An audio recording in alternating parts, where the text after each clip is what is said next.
제가 여러분들과 말씀으로 교제한 지 횟수로 5년이 되었고요. 벌써 그렇게 됐고, 또 수요 예배 강단의 선지는 3번째가 되었습니다. 첫 번째는 제가 결혼 전에 와서 말씀을 전할 기회가 있었고, 그 다음엔 결혼해서, 그 다음엔 이제 오늘은 제가 부모가 돼서 이 자리에 돌아왔습니다.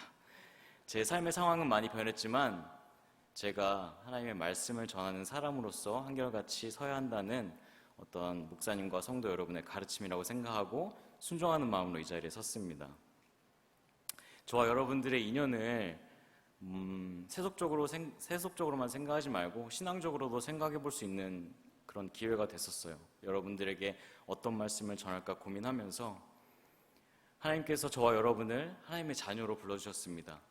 이렇게 큰 부르심 가운데서도 특별하게 대한민국으로, 또 대한민국 안에서 여러 도시가 있는데 특별하게 여수로, 또 여수 안에서도 특별하게 많은 교회 가운데 여수 영광교회로, 또 여수 영광교회 안에서도 많은 예배가 있는데 그 가운데 수요 예배로 여러분과 말씀을 통해 하나가 되게 하신 이 하나님의 되게 특별하고 세밀하고 구체적인 부르심이 무엇일까 고민하고 되게 감사하게 되었어요. 그래서 이 부르심에 여러분들 오늘 이 자리에서 응답하시고 아멘 하시고 나오신 여러분들도 계시고, 또 영상을 통해서 순종하는 마음으로 예배 자리에 나오신 여러분들 모두 환영하고 또 존경하고 또 축복합니다. 이렇게 우리가 부르심을 받은 자들이 모여서 교회를 이루게 되었죠. 따라서 우리 개개인의 부르심으로 우리가 하나님의 자녀가 되었지만 여수 영광교회로서도 우리가 교회로서 부르심을 받은 자들이라고 할 수 있을 것 같아요. 여러분들 이 자리에 어떻게 여수 영광교회 성도가 되셨는지 다양한 이야기들을 갖고 계실 것 같아요. 저처럼 가족의 연을 통해서 교회의 한 식구가 된 분들도 있을 것이고, 다양한 그런 부르심 속에서 공통적인 건 한 가지는 하나님께서 여러분들을 위해서 약 20년 이전에 이곳에 여수 영광교회를 세우셨다는 거예요. 그렇죠? 이곳에 여수 영광교회가 세워지지 않았다면 다른 이단이 선교센터를 지을 수도 있는 거고, 우리가 만약에 집이 가까운 분들이 계시면 이런 곳을 지나가다가 하나님을 모르고 다른 이단에 빠질 수도 있는 그런 상황이 생길 수도 있잖아요. 그래서 여러분들을 부르신, 공동체로 부르신, 교회로 부르신 그 부르심은 너무나도 특별하고 귀중하다고 생각을 합니다. 아멘. 지난 주일 말씀을 듣다가 목사님께서 선친이시자 영광교회 개척 목회자이신 왕덕원 목사님 이야기를 잠깐 해주셨는데 너무나도 많은 은혜가 되었어요. 그래서 어떻게 부르심에 응답하셨고 이렇게 개척을 하게 되셨는지 궁금해서 목사님께 좀 여쭤보고 저희 장모님께도 좀 여쭤볼 기회가 있었습니다. 이야기를 들어보니까 목사님은 정말 병약하신 가운데서도 온 힘을 다해서 예수님의 몸된 교회를 세우시고 그 교회를 헌신하시면서 사신 아주 너무나도 귀한 목회자셨더라고요. 이 목사님이 목회를 시작하시게 된 거는 선친이신 왕희순 장로님의 어떤 서원 기도를 통해서 목회를 시작하셨다고 해요. 왕희순 장로님은 폐병을 앓고 계셨는데 그 동네에서 교회를 섬기시던 한 여자 권사님의 선행을 통해서 예수님을 알게 되셨다고 합니다. 이 권사님이 익산의 한 교회에서 기도를 열심히 하고 계시는데 그 기도 가운데 하나님의 음성을 들으셨다고 해요. 왕희순 장로, 그 당시에는 이제 교회를 안 다니셨으니까 그분에게 호박에 꿀을 달여서 전해주어라, 이런 기도 가운데 메시지를 들으시고 그 부르심에 이 권사님이 응답하신 거예요. 그래서 그 왕희순 장로님께 갖다 드리고 그 계기를 통해서 예수님을 알게 되셨다고 합니다. 그 이후로 신앙생활을 정말 열심히 하시다가 기도원에서 하나님의 치유를 간절히 부탁하시는 가운데 하나님께서 이 병을 고쳐주시면 내가 첫 아들을 하나님께 바치겠습니다 하는 그런 거룩한 부담감을 갖고 기도하셨는데 하나님께서 그 병을 치유해주셨고 왕덕원 목사님이 그래서 목회자가 되셨다고 해요. 여러분들 이렇게 영광교회 역시 20년 이전에 그 이전에 이미 하나님께서 호박을 통해서 여수 영광교회를 계획하셨고 여러분들을 품으실 계획을 하셨고 이미 그런 섭리 가운데 우리가 이 자리에 서게 된 거라고 생각을 해요. 이 땅에 어느 누구도 여러분들 여수 영광교회에 나온 것이 결코 우연일 수가 없습니다. 여러분들 정말 특별한 사명을 가지고 특별한 부르심 가운데 여수 영광교회 성도가 된 줄로 믿습니다. 아멘. 저 역시 저의 어떤 부르심의 이야기를 좀 나누고 싶어요. 저 역시 어떤 그 부르심의 은혜를 입은 사람인데 1919년 일제치하에서 3.1운동에 많은 기독 청년들이 가담했다는 이유로 경기도의 한 마을에서는 교회에 기독 청년 중에 남자들을 가두고 문을 다 나무와 못으로 막아가지고 나오지 못하게 가두었었어요. 그리고 나서 일본 순사가 교회 안으로 총을 쏘고 또 지푸라기를 집어 던지고 또 불을 붙여가지고 남자 청년들을 학살하는 사건이 있었습니다. 그 교회의 이제 담임 전도사가 강태성 전도사였고 사모가 김수성 사모였어요. 강태성 전도사는 이미 교회 안에서 목숨을 잃어가고 있었고 김수성 사모는 교회에 불이 나서 연기가 나니까 그것에 놀라가지고 교회로 달려갔다고 해요. 또 그 안에서 고통 중에 죽어가시는 그런 교우분들 소리를 듣고 너무나도 마음이 아파서 문을 열기 위해서 일본 순사들이 있었지만 그 문으로 돌진하셨다고 합니다. 당시 이 사역자 부부는 결혼한 지 2개월 된 신혼부부였고 또 아내는 태중에 아기도 있었다고 해요. 그 문으로 달려가는 가운데 일본 순사가 검을 꺼내서 목을 내리쳤다고 합니다. 목격자의 증언에 의하면 첫 칼질에 목이 잘리지 않아서 두 번의 칼질에 김수성 사모께서 순교하셨다고 합니다. 제암리교에서 순교하신 저희 고모 할머니와 고모부 할아버지의 이야기입니다. 이 사건을 통해서 저희 가정은 하나님을 저버리고 떠날 수도 있었지만 그 숭고한 죽음의 어떤 빚진 자로서 더욱더 굳건히 믿음을 가지고 열심히 신앙생활을 했습니다. 왕재건 목사님과 왕재천 목사님 형제님처럼 저희 아버지와 작은아버지도 목회자시고 또 저 역시 세상에서 목회가 어려운 걸 알았기 때문에 다른 길로 많이 가려고 노력했지만 그때마다 이 고모 할머니의 숭고한 죽음 덕분에 저의 어떤 그런 비전이 다시 말씀 가운데로 돌아오고 다시 교회로 돌아오고 또 신학교로 돌아오고 그런 과정을 밟을 수가 있었습니다. 그래서 저 역시 그런 하나님께서 계획하신 오래전에 부르심에 대한 어떤 은혜의 빚진 자로 생각할 수가 있습니다. 이렇게 저의 개인의 어떤 모습과 교회의 모습을 하나님의 부르심에 대한 관점으로 이해하는 것은 저의 주관적인 개념이 전혀 아니고요. 신약 성경에도 이렇게 여실히 드러나 있습니다. 신약 성경에 보면 교회를 지칭한 말이 에클레시아라는 뜻인데 헬라 말로 밖으로 부른 사람들의 모임이란 뜻이에요. 제가 요즘에 가장 많이 부르는 이름이 있는데 바로 김지환입니다. 저의 아들 이름이에요. 그래서 항상 뭘 하거나 위험할 때도 김지환, 뭐 맛있는 걸 주고 싶을 때도 김지환, 그리고 또 막 재밌게 놀고 싶을 때도 사진 찍거나 뭐 할아버지 할머니랑 영상 통화할 때도 제가 이름을 정말 많이 부르는데 그 이름을 부를 때 목적이 있어요. 이유가 있어요. 그렇죠? 여러분들을 개인적으로 다 아셔서 부르셨지만 영광교회 하고 하나님이 부르셨을 때는 이 영광교회를 쓰시고자 하는 하나님의 부르심의 목적이 있는 거예요. 그래서 우리는 그 목적을 항상 고민하면서 생각하면서 목적에 합당한 삶을 살아야겠다. 그 목적과 부르심의 은혜에 감사한 삶을 살아야겠다 하는 마음을 가지고 살아야 된다고 생각을 해요. 그래서 여러분들과 오늘 그 부르심의 어떤 목적이 무엇일까를 같이 고민해 보려고 오늘 말씀을 준비를 했어요. 저는 그 해답이 오늘 읽은 말씀에 있다고 생각합니다. 에베소서 5장 8절에 있다고 생각을 해요. 빛의 자녀가 되는 거예요. 이 우리가 부르심을 받은 부르심을 통해서 어떤 빚진 그 은혜를 빚진 자로 사는 게 아니라 뭔가 신세진 사람으로 사는 게 아니라 예수님이라는 빛을 가지고 그 빛을 짊어지고 사는 사람으로 우리가 변화되어 가야 하나님이 우리에게 부르신 그 부르심의 목적에 타당한 삶을 사는 것이다. 이런 생각을 해보았어요. 제가 스페인에 한번 갈 일이 있었어요. 아내가 찬양 사역을 하고 또 저는 이제 스페인을 가보지 않았기 때문에 그냥 이제 놀러 갔었어요. 놀러 갔는데 거기에 200년 된 미술관에 제가 이 그림을 보고 입이 쫙 벌어졌었거든요. 그래서 이 그림 한번 보여주시면 피터 루벤스라는 화가의 동방 박사의 숭배라는 그림입니다. 1640년도에 그려진 그림이고요. 이 화가가 세상에서 가장 밝은 빛은 무엇일까 고민을 엄청 많이 했어요. 그러면서 클래식도 공부를 하고 신학도 공부를 하고 또 신앙적으로도 열심히 성경을 읽고 나서 가장 밝은 빛은 예수님이다 라고 깨달은 거예요. 17세기 바로크 미술은 밝음과 흑암을 대비하는 명암법이 정말 중요한 예술 사조였었어요. 그것을 잘 쓰는 사람이 중요한 예술가고 그것을 잘하는 사람이 위대한 미술가로 그렇게 존경받던 시기인데, 바로 이 루벤스라는 사람과 스페인의 루벤스라는 사람과 네덜란드 여러분 잘 아시는 렘브란트 두 사람이 그 명암법을 가지고 이 세상에 빛으로 오신 예수님을 많이 표현했어요.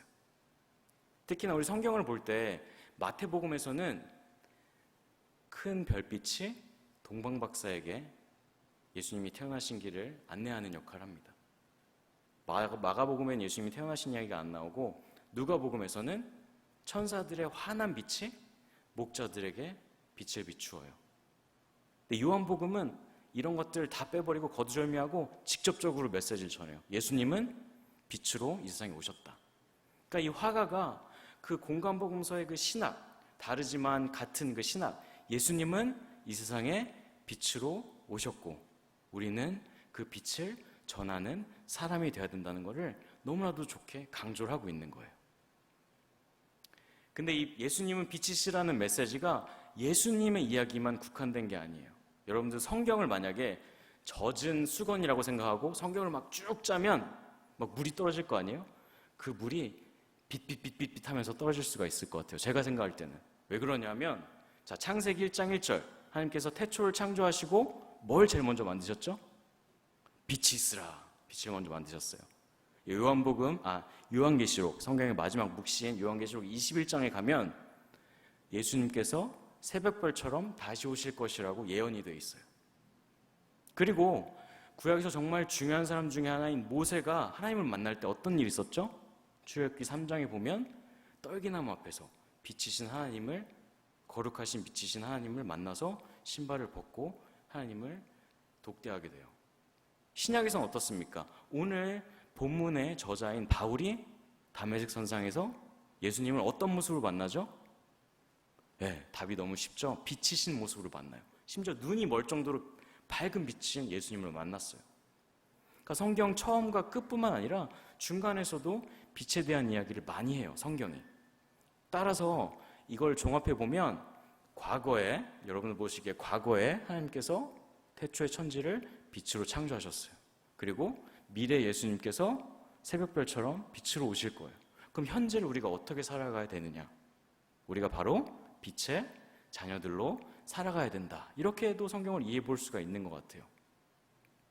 자, 그러면 여기서 질문을 하나 더 던지고 제가 3가지 이야기를 더 하고 말씀을 마무리하려고 하는데, 빛의 자녀로 사는 것은 그럼 무엇일까요? 빛의 자녀로 사는 것은 그럼 무엇일까? 우리가 부르심에 대한 은혜를 처음에 얘기했어요. 우리를 불러주신 데 대해 감사해야 된다. 그리고 불러주신 데에는 분명한 목적이 있다. 그 목적은 바로 빛의 자녀로서의 삶이다. 그럼 우리가 어떻게 빛의 자녀로 살아가야 하는가? 오늘 읽은 본문 다음에 바울이 빛의 자녀로 사는 것들이 어떤 방법들이 있는지 3가지를 얘기해요. 그래서 여러분들과 그 3가지를 중점적으로 나누고 싶습니다.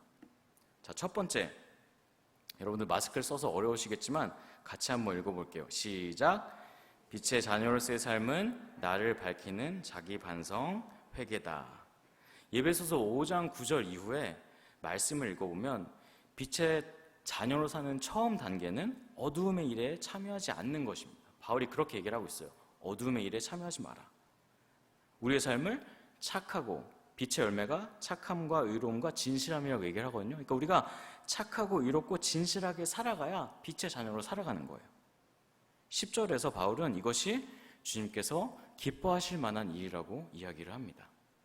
오늘 목사님 통해서도 우리가 찬양 불렀는데, 나 주님의 기쁨 되기 원하네. 내 마음속에 어두운 것이 있나 먼저 비춰봐야 돼요.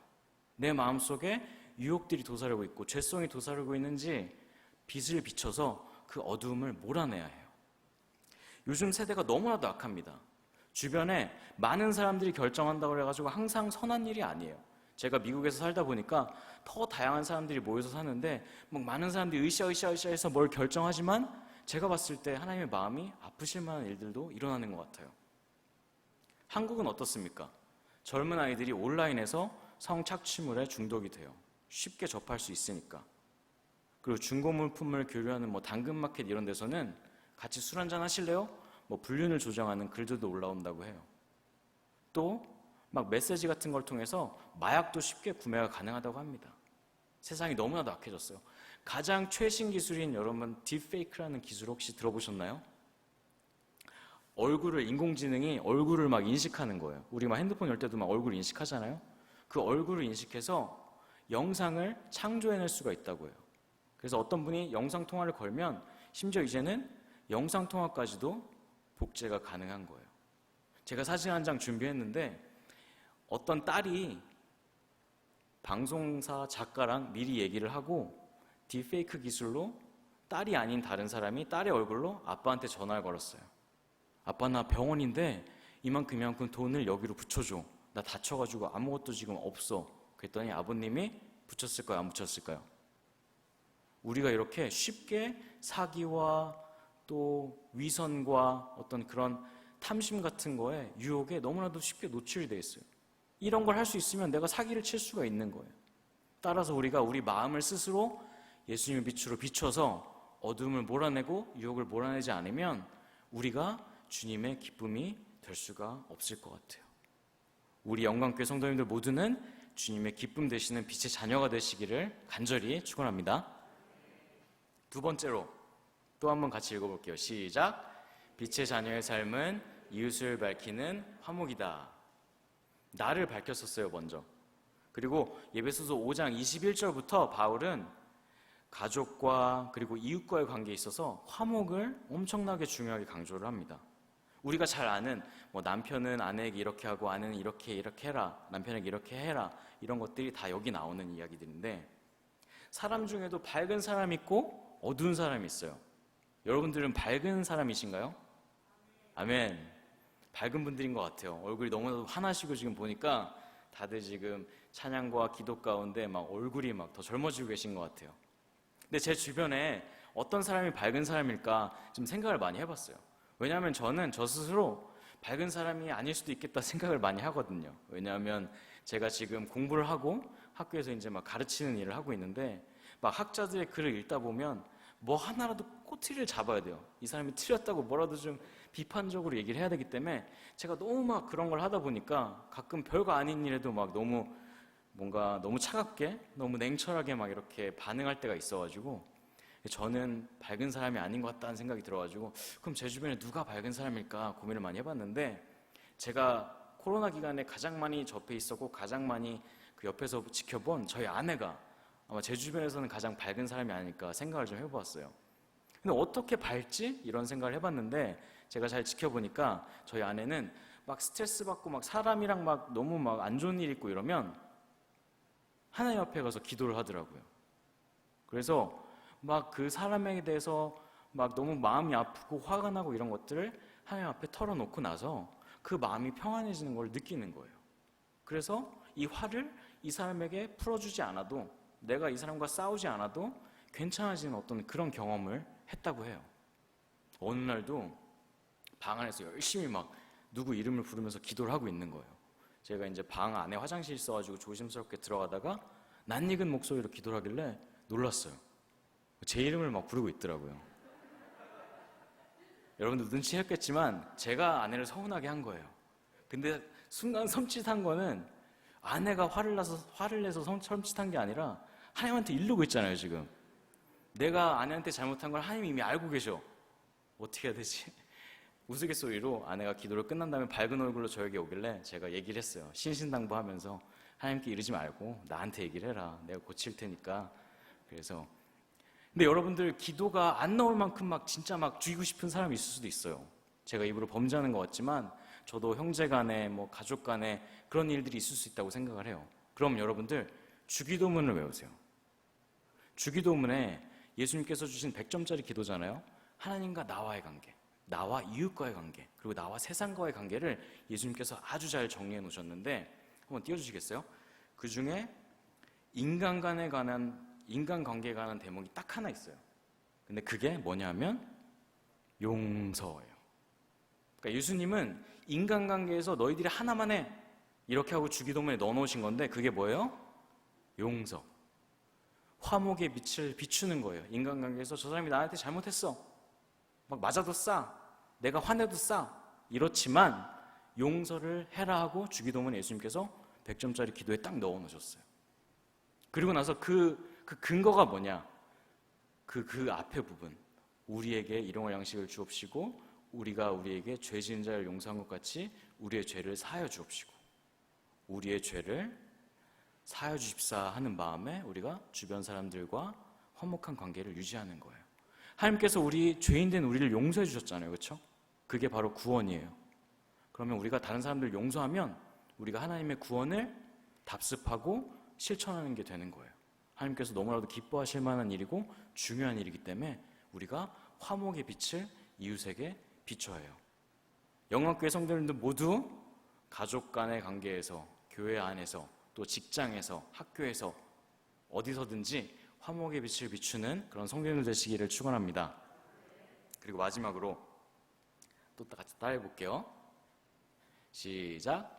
빛의 자녀의 삶은 세상을 밝히는 구원이다.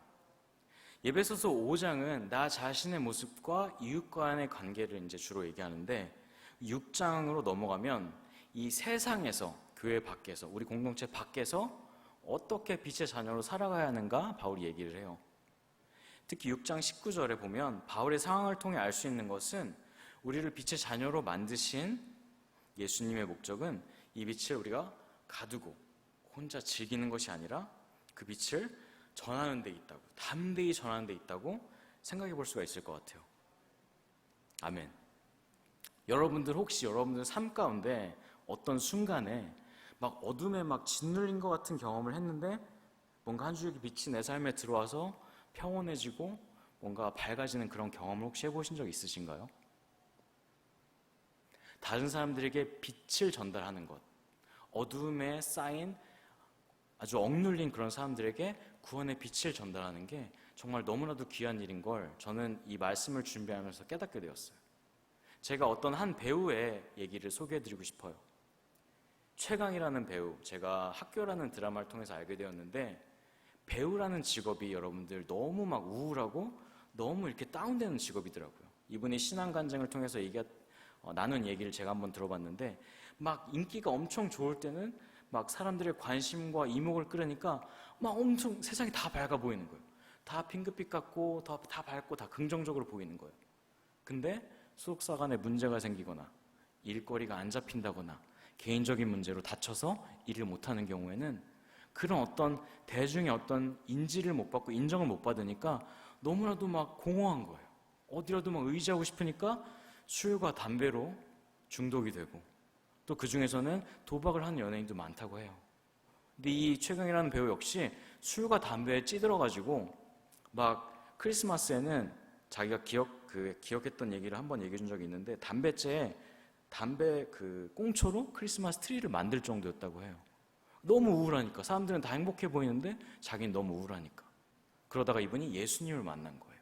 예수님을 만나고 나서 아까 보여주신 그 화면이 간증 집회 이분이 얘기했던 이야기인데 자기는 똑같은 죄인인데 예수님을 만나고 나서 자기 삶이 어떻게 된 거예요? 어둠에서 아침으로 해가 쨍 뜬 거예요. 빛으로 밝아지는 그런 경험을 했다는 거예요. 예수님을 만나고 나서. 근데 더 놀라운 것은 이분이 그 빛을 경험한 그 경험을 다른 사람과 나누기 시작했어요. 이분이 배우니까 대학로에 갔어요. 대학로에 가서 주일날 공연에 되는 연극배우 후배들, 주일날 공연이 많잖아요. 막 연극도 많이 보러 다니고 청년들이. 그러니까 연극 준비하느라고 예배 못 드리는 그런 자기 배우 후배들을 데려놓고 소극장을 빌려가지고 예배를 드리기 시작한 거예요. 그리고 공연을 보러 오는 사람들, 자기 명성을 듣고 찾아오는 사람들을 주님 곁으로 예배 자리로 인도하는 그런 일들을 했었어요. 이분이 만든 인터뷰를 잠깐 보시고 얘기를 이어가도록 하겠습니다.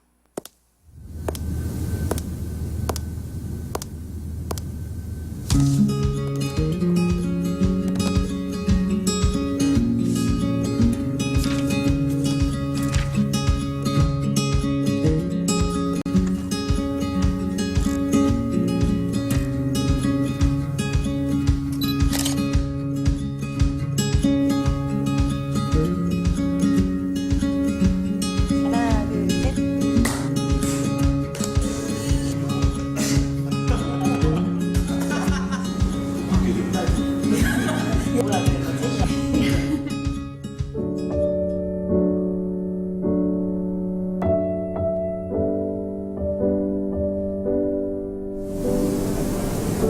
돼지우리.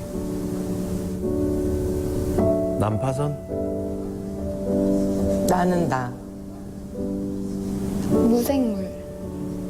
무생물이야. 검정색.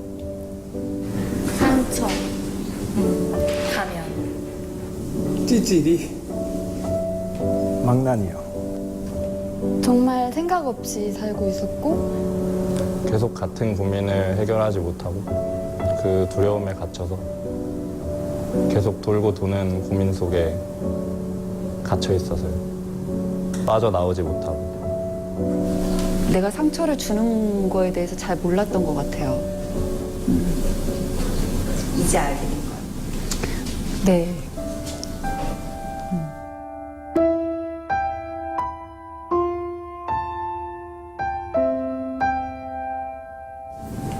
좀 밝아졌어요, 이렇게. 꿈이 많이 생긴 것 같아요. 옛날에 꿈도 없었는데. 약간 콘크리트 위에 벽돌을 쌓는 느낌이에요. 우주를 얻은? 내일의 기적. 영살이요. 빵살? 네. 하나님이 새 생명을 주셨다고 생각하고 기쁨을 주셨어요. 그래서 무지개처럼 환하게. 패러글라이딩 하는 느낌인 것 같아요. 그러니까 뒤에서 정말 든든하게 전문가가 계셔서 내가 어떤 방향을 가는 거에 대한 두려움이 없이 진짜 그냥 세상을 편하게 구경하는? 내가 눈을 뜰 때나 감고 있을 때나 언제나 사랑받고 있다.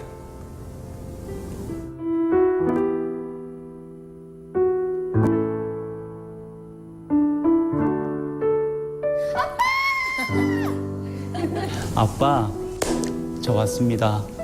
뭐 이런 거. 진짜 계셨군요.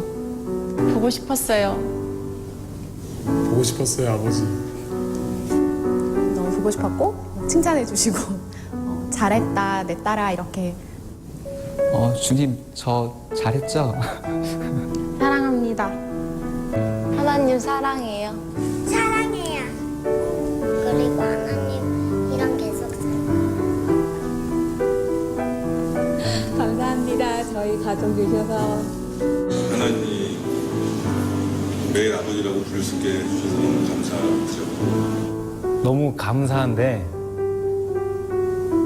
죄송해요. 라는 말이 하고 싶어요.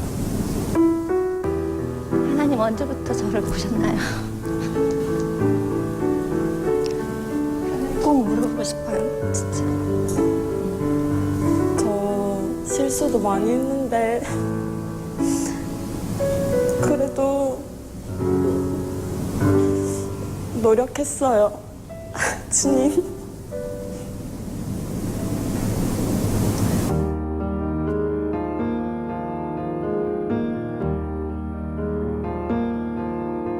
어떤 말을 해주기보다는 그냥 하나님의 사랑을 느끼게 해주고 싶어요. 만났으면 좋겠어. 하나님 정말 만났으면 좋겠어. 같이 하나님 만나서 천국 가자. 예수님 믿으세요. 좋아요. 그 말 할 것 같아요. 참 좋은데. 이걸 말로 설명할 수가 없고. 하나님이 당신 기다리고 있어. 진짜 좋아요. 그리고 진짜 큰 꿈을 꾸게 되는 것 같아요. 저처럼 변화되는 삶을 살았으면 좋겠어요. 라는 말이 하고 싶습니다.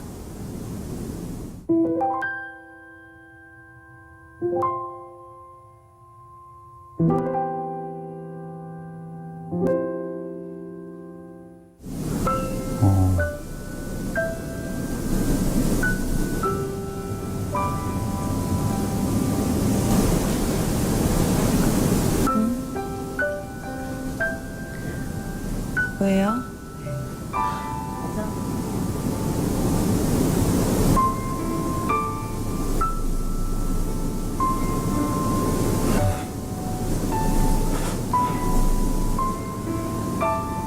해야 돼요. 해야 돼요. 해야 되는 거예요? 해야 되는 거. 네, 못 하겠는데요. 왜? 이렇게 좋은데. 싫어요. 저는 예수님 믿으세요. 믿으세요. 말 못하겠어요. 하나님 믿지 말라고 말 못하겠어요.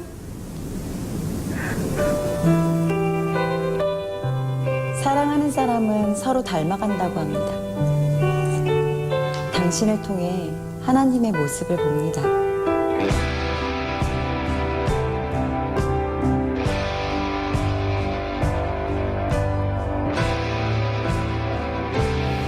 당신을 보여주세요. 같이 가실래요?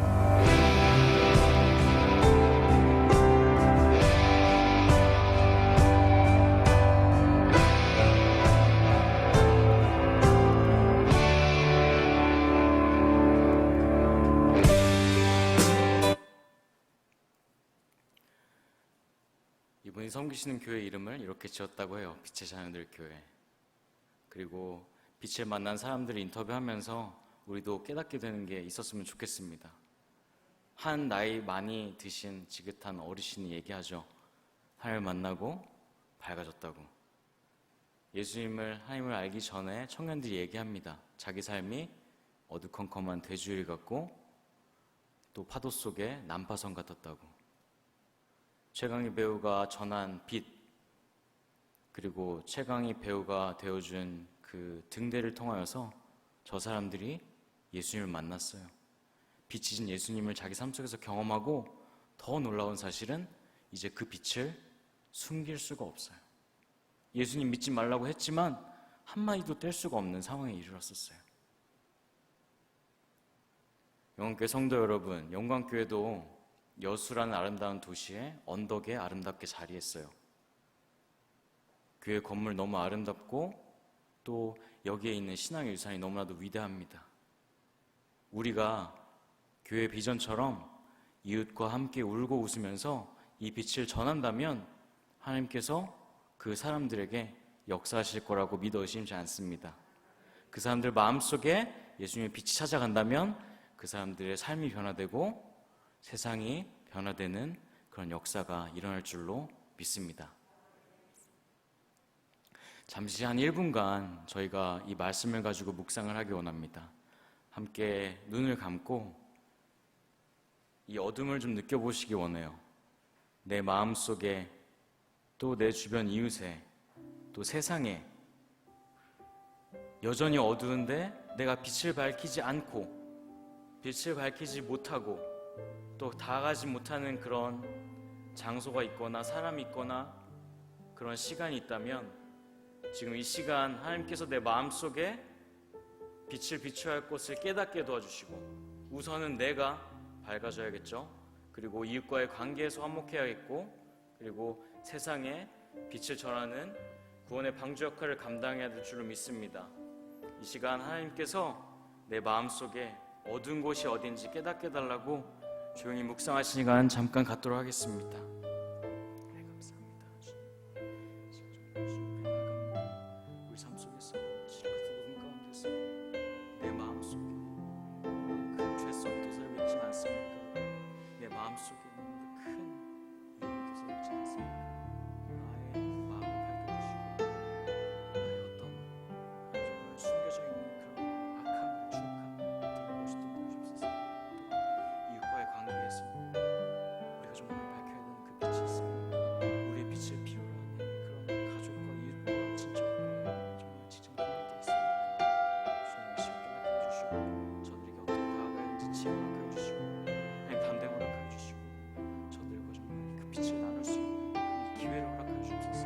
또한 교회가 2030의 비전을 가지고 다음 세대를 품고 정말 선교지를 품고 너무도 위대한 삶을 많이 감당하는 가운데 있는데 나 스스로도 정말 또 하나의 등불이 될 수 있도록 인도해 주셨고 나 스스로도 그 작은 불씨가 되어서 정말 주님의 놀라우신 삶을 감당하는데 정말 힘이 되고 능력이 되고 구원의 어떤 그런 것을 수 있도록